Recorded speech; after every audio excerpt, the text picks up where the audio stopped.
Meus queridos irmãos e irmãs, palavra do Senhor em Atos do capítulo 2. Hoje é dia do Pentecostes e, naturalmente, é uma data importantíssima do cristianismo. E eu quero convidar os irmãos para a leitura que eu vou fazer do capítulo 2, do verso 14 ao verso 36. É um texto longo, conhecido, e é conhecido porque é o discurso do apóstolo Pedro, o primeiro discurso que ele fez depois da ressurreição do Senhor Jesus, não é? E depois disso ele fez vários outros, e ele atuou como um dos principais apóstolos durante toda a sua vida. Aqui ele está, então, tomando a palavra pela primeira vez, não mais como aquele homem ansioso, aquele homem que falava o que queria e que não devia, mas agora ele está falando de um jeito diferente. E nós vamos ler esta passagem.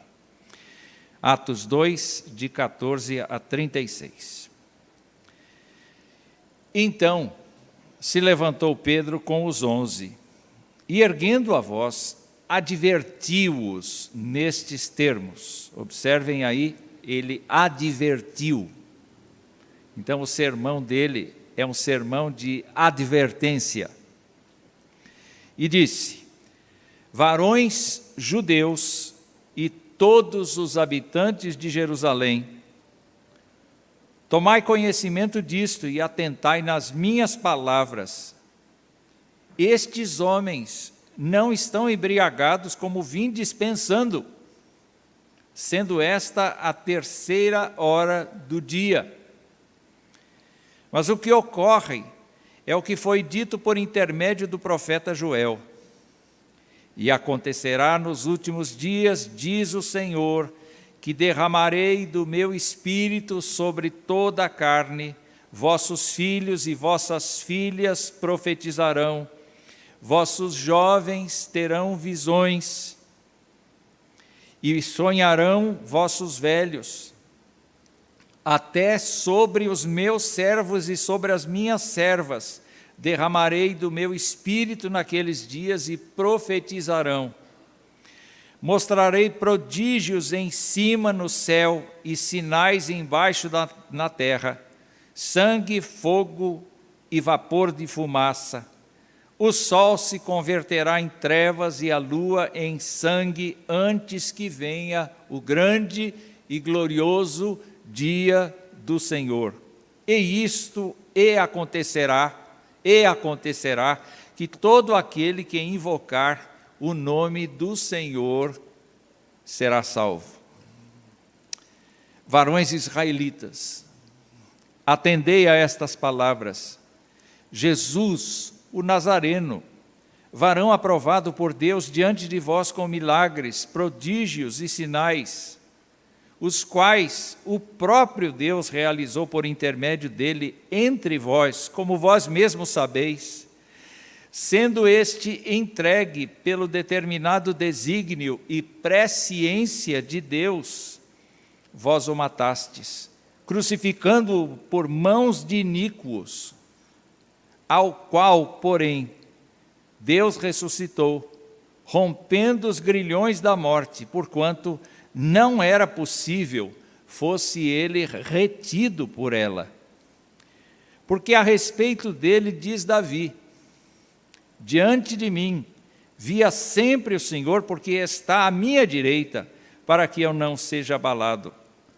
Por isso se alegrou o meu coração e a minha língua exultou. Além disto, também a minha própria carne repousará em esperança, porque não deixarás a minha alma na morte, nem permitirás que o teu santo veja a corrupção. Fizeste-me conhecer os caminhos da vida, encher-me-ás de alegria na tua presença. Irmãos, seja-me permitido dizer-vos claramente a respeito do patriarca Davi, que ele morreu e foi sepultado, e o seu túmulo permanece entre nós até hoje. Sendo, pois, profeta, e sabendo que Deus lhe havia jurado que um dos seus descendentes se assentaria no seu trono, prevendo isto, referiu-se à ressurreição de Cristo, que nem foi deixado na morte, nem o seu corpo experimentou corrupção. A este Jesus, Deus ressuscitou, do que nós todos somos testemunhas. Exaltado, pois, à destra de Deus, tendo recebido a promessa do Espírito Santo, derramou isto que vedes e ouvis. Porque Davi não subiu aos céus, mas ele mesmo declara: disse o Senhor ao meu Senhor: assenta-te à minha direita, até que eu ponha os teus inimigos por estrado dos teus pés.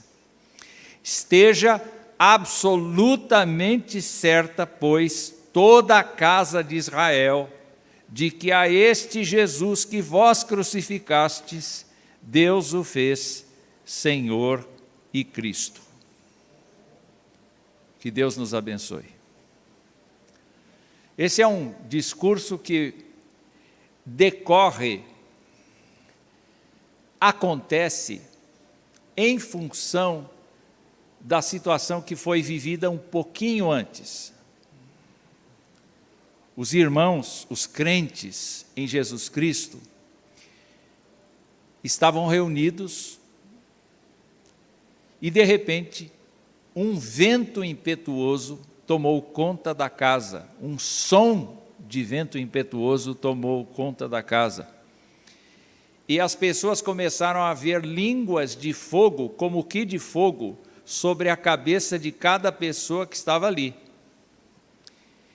E as pessoas que estavam ali começaram a falar das grandezas de Deus, de um jeito que os estrangeiros entendiam. Imagine aqui, eu falando em português e alguém sentado aí entender em chinês. Era o que aconteceu. É o que aconteceu. Uma tradução simultânea, sem que houvesse qualquer pessoa traduzindo, as pessoas no seu entendimento conseguiam entender o que aqueles galileus estavam falando. Provavelmente eles estavam falando em aramaico, que era o dialeto natural deles. Mas as pessoas os entendiam na sua língua natal. Então, uma parte da multidão disse: o que é que isso quer dizer? E outra parte da multidão disse: essa gente está bêbada. Então, Pedro, que chegou a negar Jesus Cristo para uma serva, que chegou a negar Jesus Cristo para um grupo de pessoas, Pedro não consegue mais ficar quieto. Ele tem uma nova energia, ele tem uma nova alegria, ele tem uma nova postura, ele tem coragem, ele tem ousadia. Então, não só ele, mas aqueles apóstolos todos que andaram com Jesus Cristo todo o tempo que Jesus Cristo os chamou para perto, aqueles 11, diz o texto, se levantam com Pedro,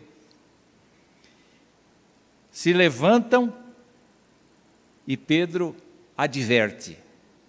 Então, em primeiro lugar,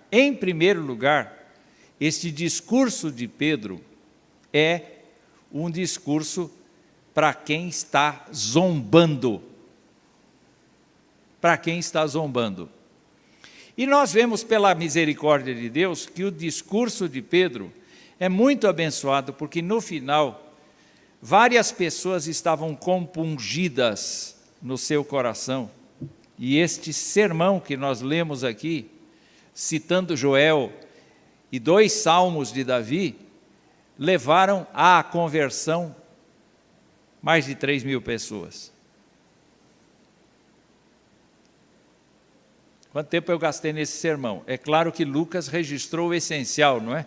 Pedro deve ter falado uma meia hora, uns 40 minutos, como os pregadores falam. Mas o que está citado aqui demorou alguns minutos para a gente ler. Eu fico perguntando, então, que o discurso de Pedro tem lições para nos dar.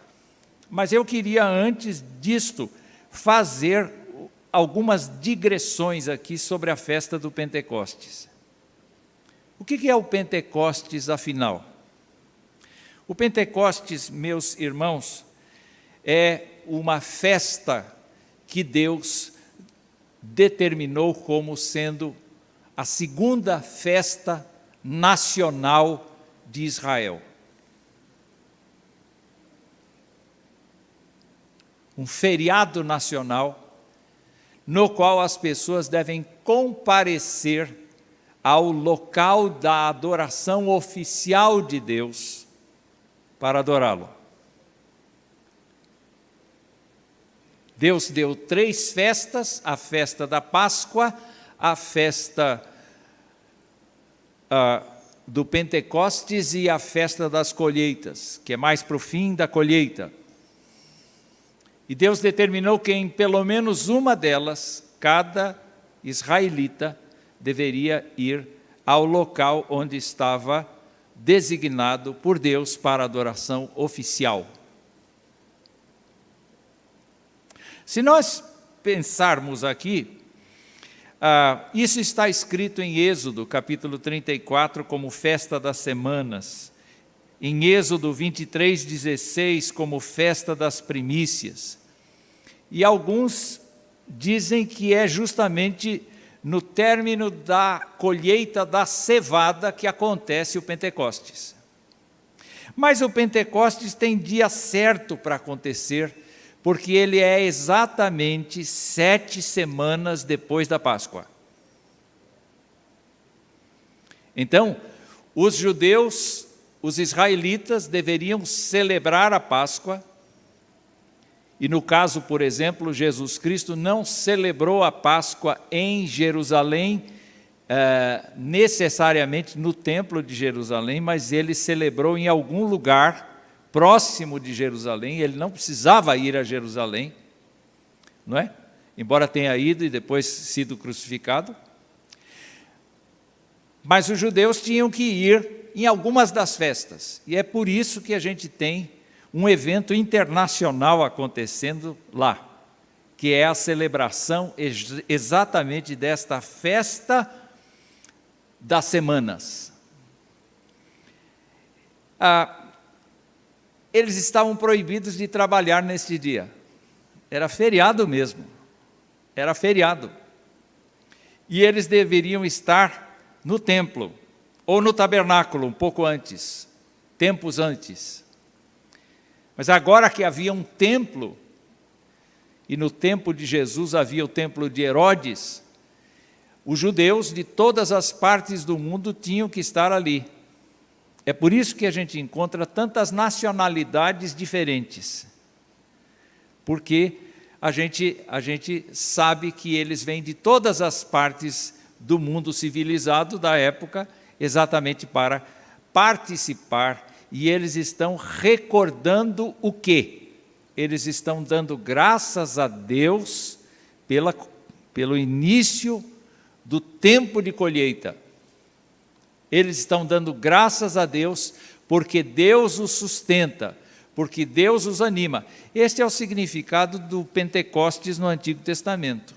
É justamente um atributo a Deus de gratidão pelo que Ele nos dá.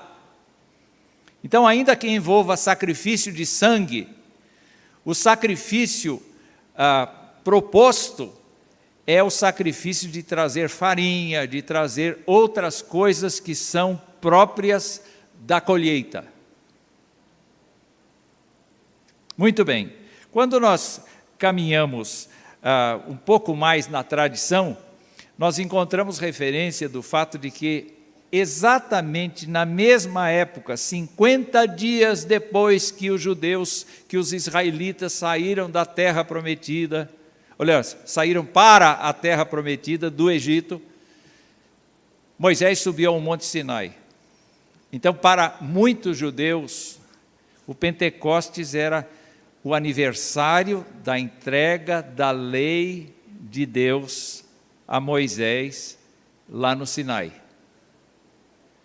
Então, para aquelas pessoas, não havia a mínima expectativa de um derramamento do Espírito Santo, até porque eles não tinham reconhecido a Jesus Cristo como o Messias, muito menos reconheciam que o Espírito Santo era uma pessoa. É totalmente fora de propósito que o Espírito Santo fosse dado no dia de Pentecostes, do ponto de vista lógico da lei, do ponto de vista lógico dos costumes das pessoas. As pessoas não estavam esperando Deus se manifestar daquela forma, mas os crentes estavam. Havia um pequeno grupo que estava esperando, em qualquer momento, a qualquer momento, estavam esperando que o Senhor se manifestasse. Havia, portanto, uma expectativa.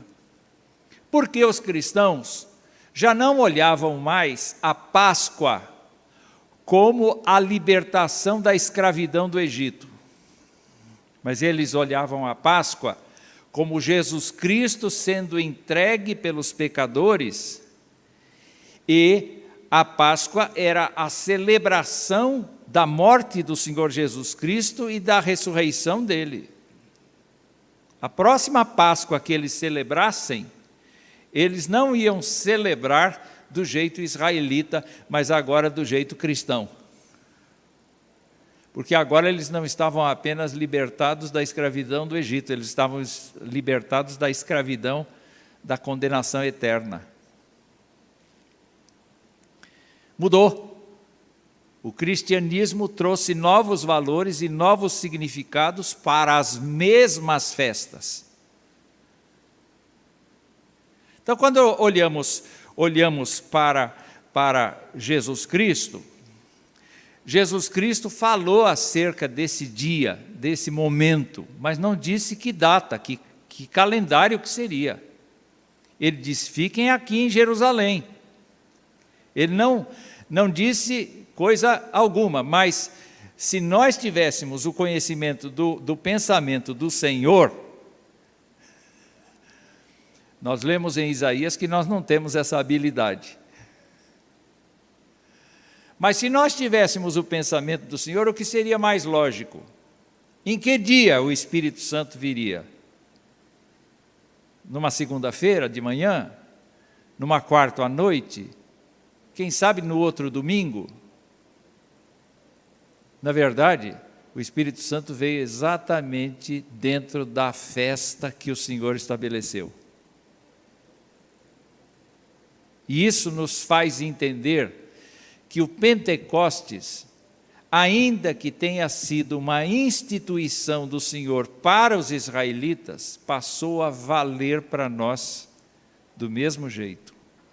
Hoje é dia de celebração da descida do Espírito Santo à terra de maneira definitiva. Do mesmo jeito que nós celebramos o Natal, do mesmo jeito que nós celebramos a paixão de Cristo, o Pentecostes é o momento em que nós celebramos que o Espírito Santo veio habitar no coração dos humanos. Quando o Senhor Jesus Cristo estava falando a respeito do Espírito Santo, ele usou várias instruções. Eu vou ler algumas para que vocês percebam como Jesus Cristo já estava, vamos dizer assim, cantando a bola. Ele estava dizendo assim, isso está em João 14, de 25 a 26, ele diz assim, isto vos tenho dito, estando ainda convosco, Mas o Consolador, o Espírito Santo, a quem o Pai enviará em meu nome, esse vos ensinará, presta atenção no que ele está dizendo, esse vos ensinará todas as coisas e vos fará lembrar de tudo o que vos tenho dito. Quando o Espírito Santo descer, o Espírito Santo vai ser a sua memória, o Espírito Santo vai ser o seu mestre, o Espírito Santo vai ser o seu doutor em Bíblia, o hermeneuta da vontade de Deus. O Espírito Santo será o seu ensinador e a sua memória, porque ele vai resgatar dentro do seu ser tudo quanto você já aprendeu a respeito de Jesus Cristo. Depois, Jesus Cristo disse, na sequência do discurso, agora no capítulo 15 de João, ele disse assim: quando, porém, vier o Consolador, e que ele veio no dia de Pentecostes, quando vier o Consolador, que eu vos enviarei da parte do Pai, o Espírito da verdade que dele procede, esse, o Espírito, o Consolador, o Paráclito, esse dará testemunho de mim Jesus. Ele não dará testemunho dele mesmo. Quando o Espírito descer sobre os seres humanos, a maior evidência de que ele está dentro dos seres humanos é que os seres humanos vão se lembrar de Jesus, vão glorificar a Jesus, vão viver para Jesus.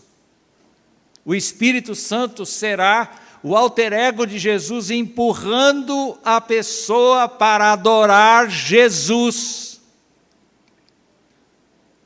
Portanto, o Espírito Santo tem a tarefa cristocêntrica de empurrar cada um de nós para ser como Jesus, para falar como Jesus, para andar como Jesus.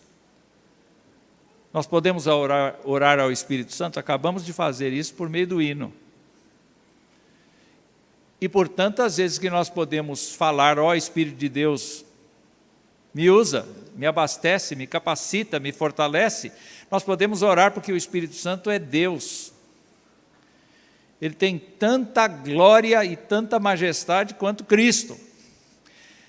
Mas quando Jesus falou sobre a descida dele, demonstrou que a descida dele tinha a finalidade de resplandecer o rosto de Jesus e não o próprio rosto.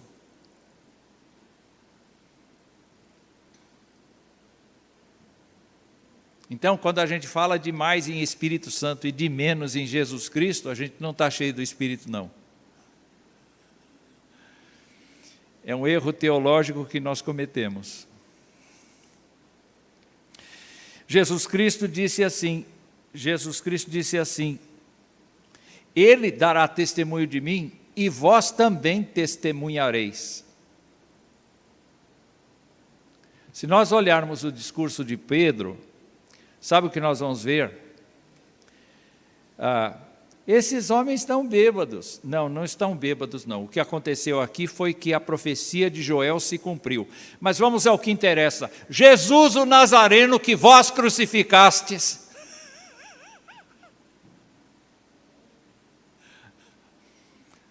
Vocês estão entendendo a ênfase de Pedro? Ele fala uma vez só do Espírito Santo e ele já vai para Jesus Cristo.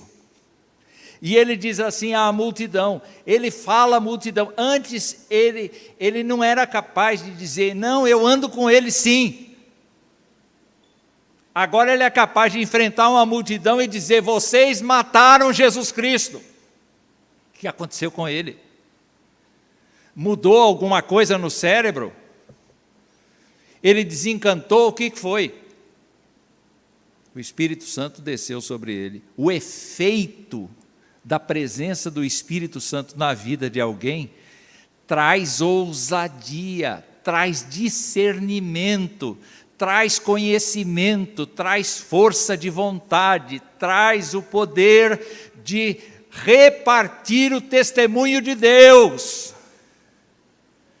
Quando o crente está meio acovardado de falar que ele é crente, e ele procura se esconder atrás de bons procedimentos, sem abrir a boca para dizer que é servo de Cristo, ele não está utilizando o poder que Pedro usou. Ele não está sendo comandado pela pessoa que comandou Pedro.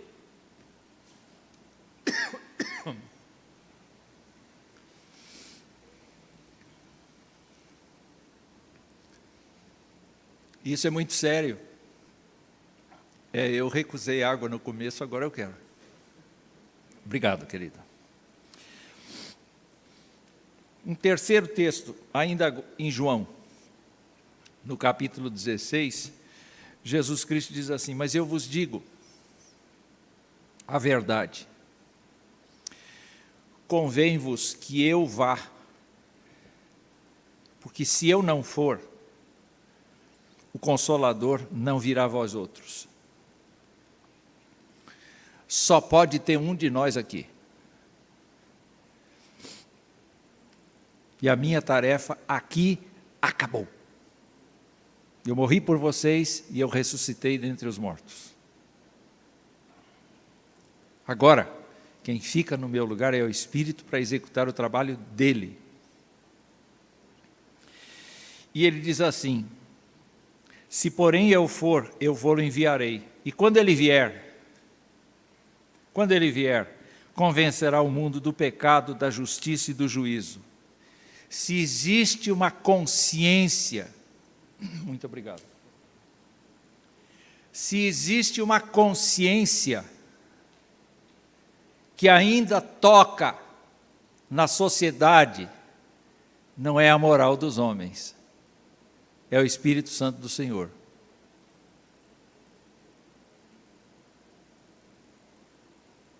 Vocês entenderam isso?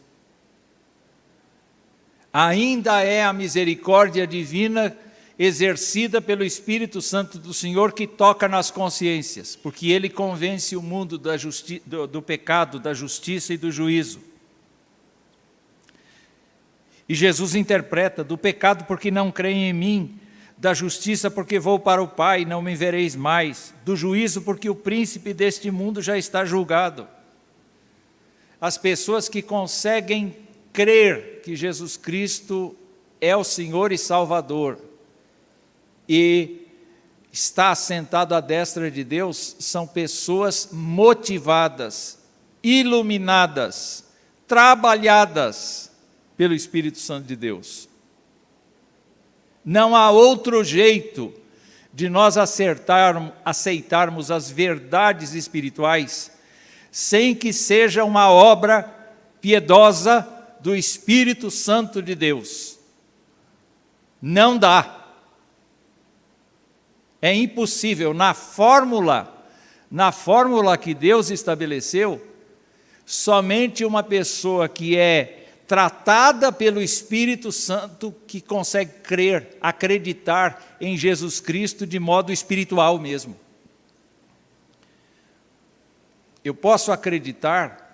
Eu realmente posso acreditar que Jesus Cristo foi uma personalidade histórica. Tem muitas evidências documentais para isso. Mas acreditar nele como meu Senhor, meu Salvador, que Ele está vivo, que Ele fala comigo e eu falo com Ele, isso só pode vir da presença do Espírito Santo que me convence, que me empurra na direção do Senhor.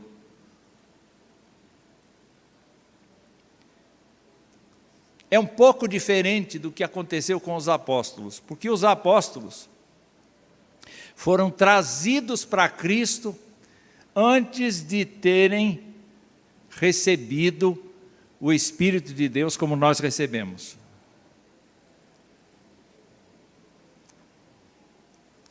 Foi Jesus na oração sacerdotal que disse que os discípulos eram do Senhor, já eram do Senhor. Ele até prometeu para eles, os que renunciaram tudo, que eles seriam perseguidos na terra, mas eles seriam glorificados no céu, antes mesmo de ir embora, antes mesmo de morrer na cruz. A situação deles é diferente da nossa. Então eles precisaram receber o Espírito Santo no dia de Pentecostes. Mas a gente só aceita Cristo quando o Pentecostes do Espírito já aconteceu na vida da gente. Quando o Espírito já nos convenceu, já nos conduziu a um processo de arrependimento, a um processo de confiança, a um processo de dependência daquele Salvador que foi morto na cruz. Então, o ato da conversão já é, para nós reformados, o batismo com o Espírito Santo. O Pentecostes nosso não acontece depois da nossa conversão. Acontece antes, para que a gente possa crer.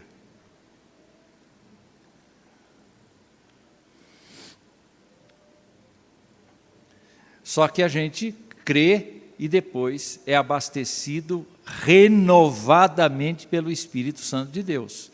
Então, nós precisamos ter um batismo, 2, 3, 30, 40, 50, 60, 100, milhares, a vida inteira, nos termos de viver sob a unção do Espírito Santo, sob o poder do Espírito Santo, com o poder da graça de Deus sobre nós. Nós dependemos do Espírito Santo todos os dias.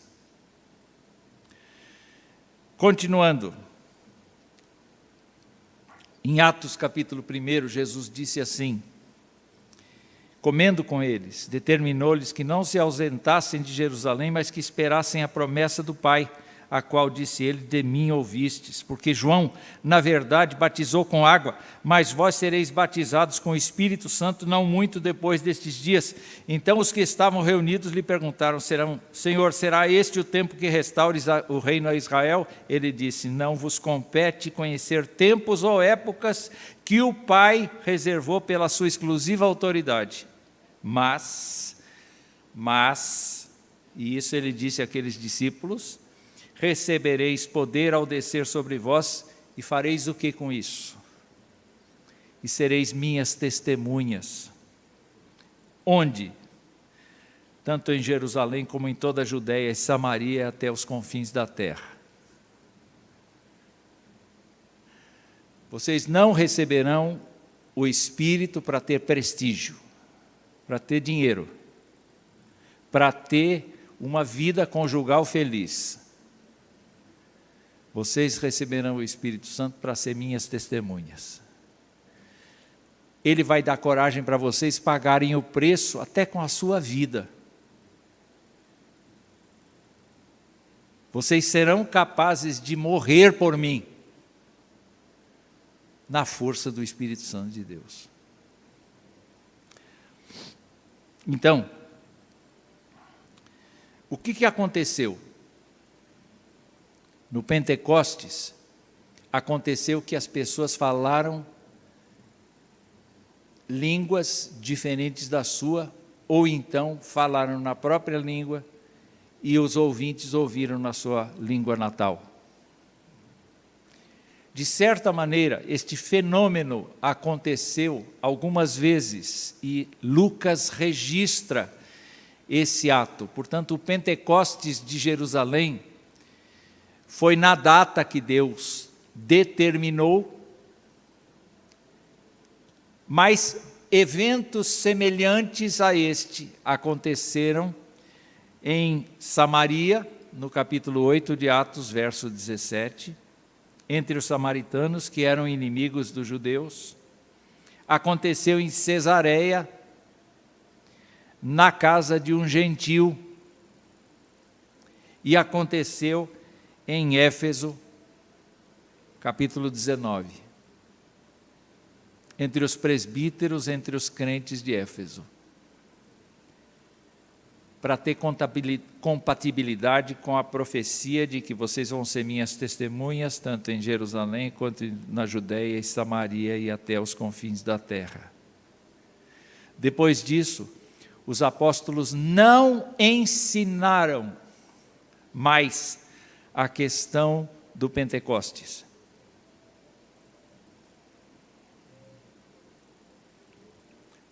Pelo contrário, o que nós vemos é que os apóstolos ensinaram outra coisa. Eles ensinaram assim: em um só Espírito. Paulo fala isso em 1 Coríntios 12, 13. Ele diz: em um só Espírito todos nós fomos batizados em um corpo, quer judeus, quer gregos, quer escravos, quer livres, e a todos nós foi dado beber de um só Espírito. Então, uma coisa interessante que acontece hoje: uma pessoa que nunca ligou para Jesus, nunca pensou em Jesus, assim, sempre procurou numa religião, ou procurou num sistema ético, procurou ter uma vida certinha, mas entra por aquela porta, ouve uma palavra que às vezes não tem nenhum sentido de salvação, e no entanto a pessoa é quebrada. O que aconteceu com esta pessoa para ela ser quebrada? O Espírito de Deus a quebrou, porque Ele veio para isso. E então, Ele estimula a pessoa, Ele ajuda a pessoa, Ele concede forças à pessoa para a pessoa crer em Jesus Cristo. Porque Ele reparte o conhecimento do Senhor, a força do Senhor, a fé do Senhor com a pessoa. E a pessoa vira um crente.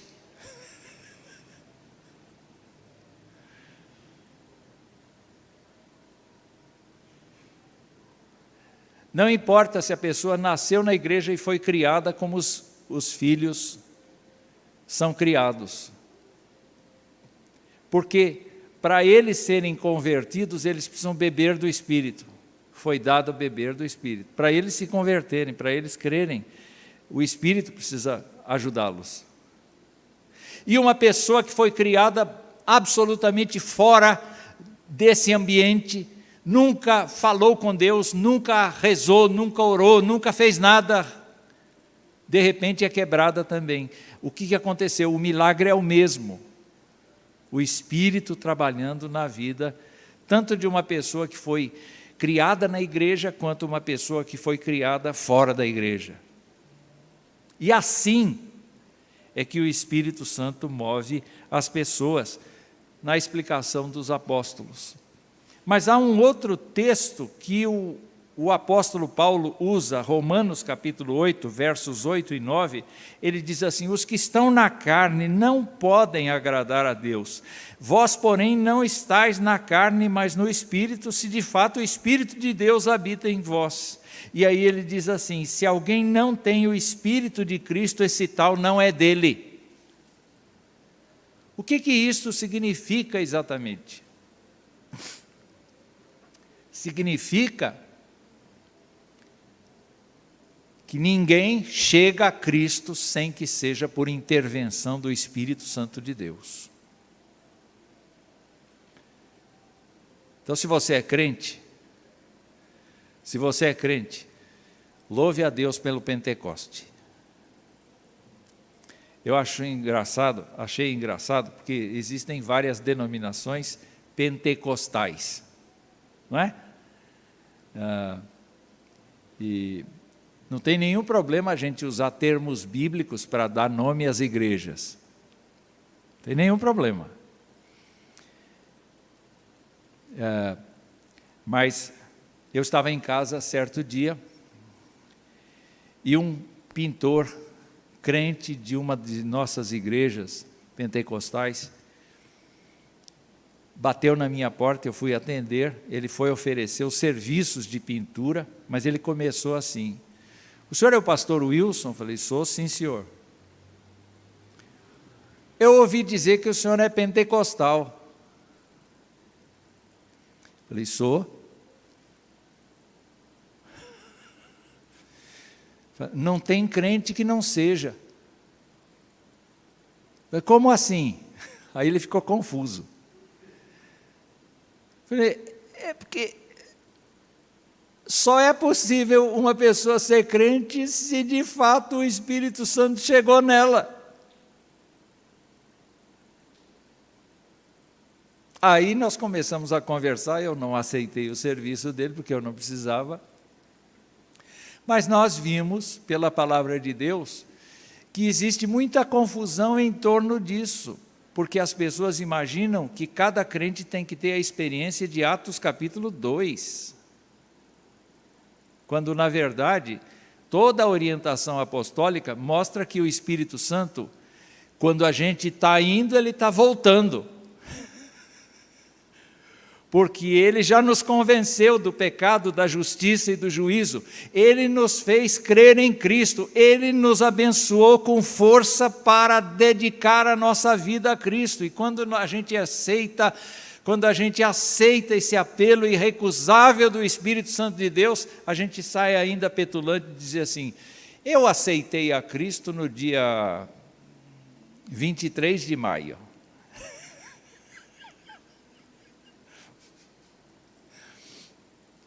De fato, você creu em Cristo naquele dia. Mas nem imagine que você fez isso sozinho. Não fez, não. Foi o Espírito do Senhor que fez antes.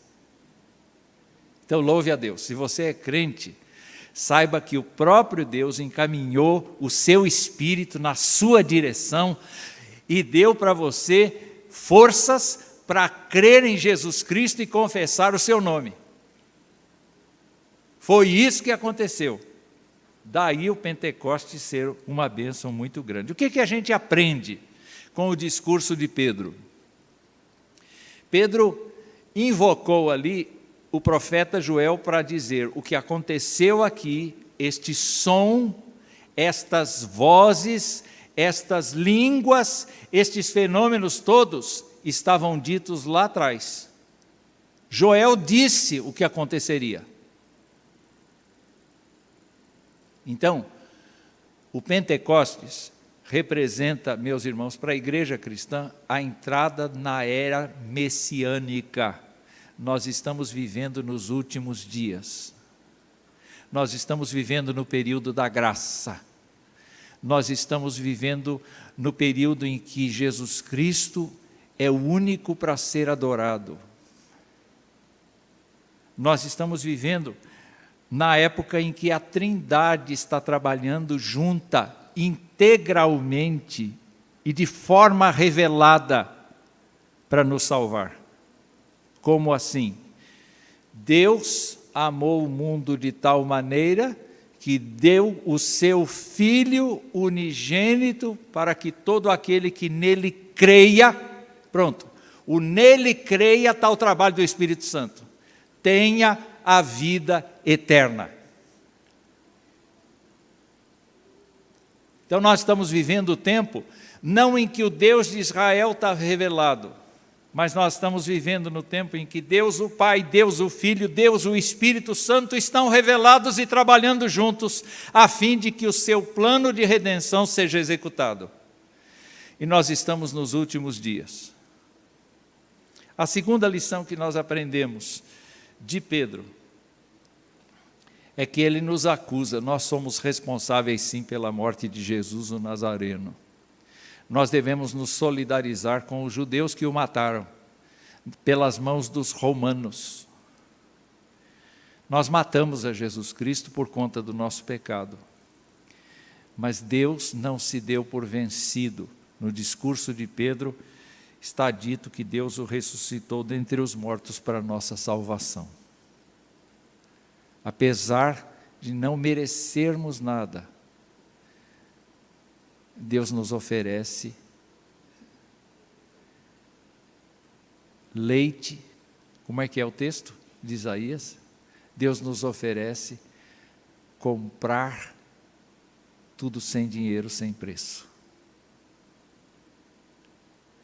A terceira lição é muito parecida com a assunção de Jesus Cristo, é que Jesus Cristo está exaltado à destra de Deus, como profetizou Davi. E o Espírito tem a missão de levar os discípulos a testemunhar dele. Qual é a aplicabilidade disso tudo para nós? Honestamente, meus irmãos, como é que nós temos vivido? A gente tem paura de ser visto como crente? Medo. A gente não tem prazer nas coisas de Deus, a gente acha que talvez a gente não deveria dedicar tempo para Deus porque a gente tem muitos negócios para resolver. Será que a gente está esquecendo que o Espírito Santo desceu na nossa vida? Será que a gente está esquecendo que a regra de Deus é que a gente dê para Ele o primeiro lugar? E só o Espírito Santo é que nos ajuda a fazer isso? Tudo isso passa pela minha cabeça. E a primeira pessoa que tem que responder essas perguntas sou eu mesmo.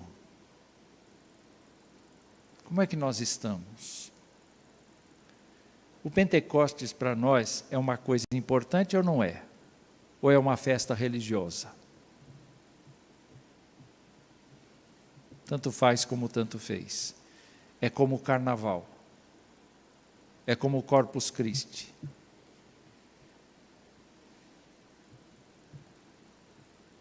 É como o dia da padroeira aqui em Jundiaí.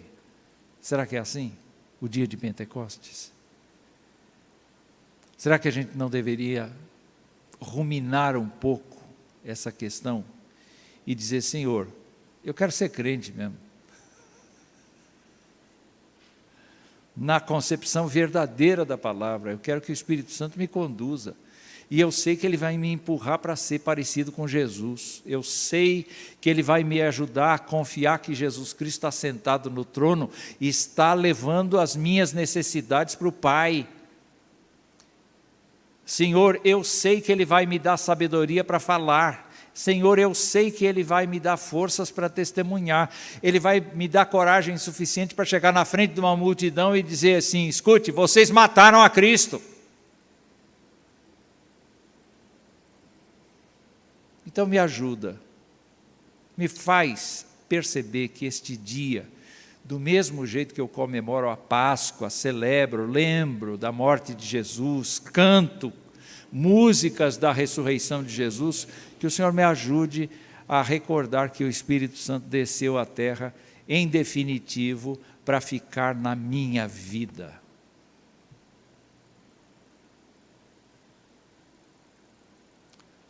Que Deus nos abençoe.